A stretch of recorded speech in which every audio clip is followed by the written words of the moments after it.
Hey guys, this is Ava's rat shit guide to cooking. So, this right here is Ava's homemade hot fudge. Dairy. Then, really whatever you have lying around the house. Then we're gonna take a protein bar. This one has 0 sugars and 3 fibers, so that's cool. So, we're gonna take this protein bar, and then we're gonna take some of Ava's rat shit hot fudge, and then we're just gonna pour it on top.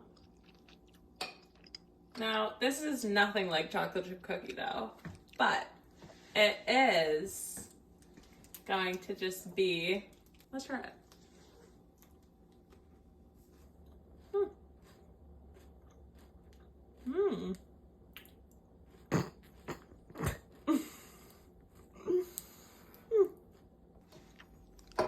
All right, that's Ava's rat shit guide to cooking. Bye.